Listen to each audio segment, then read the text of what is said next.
নীল জলের সীমানায় আমাদের প্রথম সমুদ্র জয়।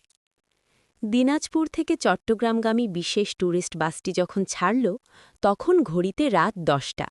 স্কুলের সবচেয়ে সাহসী দল সিয়াম, রাফাত, মিম আর সারা বাসের পেছনের সিটে বসে উত্তেজনায় কাঁপছে।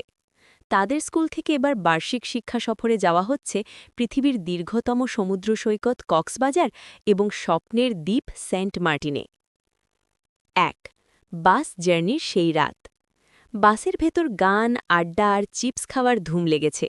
সারা তার গিটারে সুর তুলল, আর রাফাত জানালার বাইরে অন্ধকারের দিকে তাকিয়ে সমুদ্রের গর্জন শোনার বৃথা চেষ্টা করছে। সিয়াম সবাইকে সাবধান করে বলল, সবাই একটু ঘুমিয়ে নাও, কাল সকালে কিন্তু নীল জল দেখতে হবে।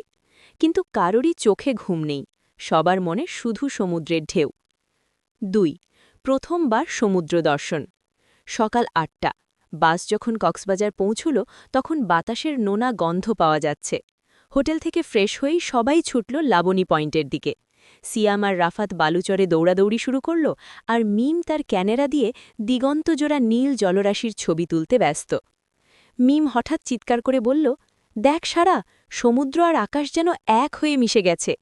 তারা সবাই মিলে ইনানি সমুদ্র সৈকতে লাল কাঁকড়ার লুকোচুরি দেখল এবং হিমছড়ির পাহাড়ে উঠে ওপর থেকে বিশাল সমুদ্রের দৃশ্য দেখে অবাক হয়ে গেল। ৩. টেকনাফ থেকে জাহাজ যাত্রা।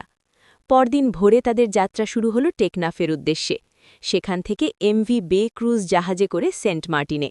নাফ নদীর মাঝখান দিয়ে যখন জাহাজ চলতে শুরু করল, চারদিকে শত শত গাংচিল জাহাজের পিছু নিল। রাফাত চিপস ছুঁড়ে দিচ্ছিল, আর গাংচিলগুলো সেগুলো তুখোড়ভাবে ছো মেরে ধরছিল।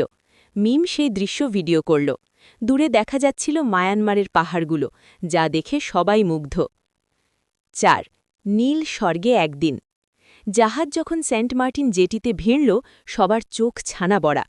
পানি এত স্বচ্ছ যে নিচ পর্যন্ত দেখা যাচ্ছে। সিয়াম বলল, বন্ধুরা, এটাই আমাদের দেশের একমাত্র প্রবাল দ্বীপ। দুপুরবেলা তারা সবাই মিলে ভ্যানে করে পুরো দ্বীপটা ঘুরল। ডাব আর সামুদ্রিক মাছির স্বাদ নিতে নিতে বিকেলে তারা গেল ছেড়া দ্বীপে। সেখানে প্রবালের ফাঁকে ফাঁকে রঙিন মাছ দেখে সারা বলল, এটা তো সিনেমার মতো সুন্দর। তারা সেখানে প্লাস্টিক পড়ে থাকতে দেখে সবাই মিলে সেগুলো কুড়িয়ে ডাস্টবিনে ফেলল। প্রকৃতি রক্ষার শপথ নিল তারা সবাই। ৫. ফেরার পথে স্মৃতির ঝুলি। ৩ দিনের সফর শেষ। জাহাজে ফেরার সময় সূর্যাস্ত দেখার মুহূর্তটা ছিল সবচেয়ে সুন্দর।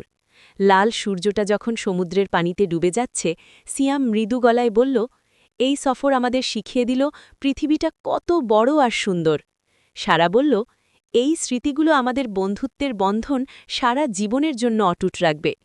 কুড়িগ্রামে ফেরার পথে তাদের ব্যাগে ছিল কিছু শামুক ঝিনুক, কিন্তু মনের ভেতর ছিল এক বিশাল সমুদ্রের গর্জন আর বন্ধুত্বের রঙিন স্মৃতি।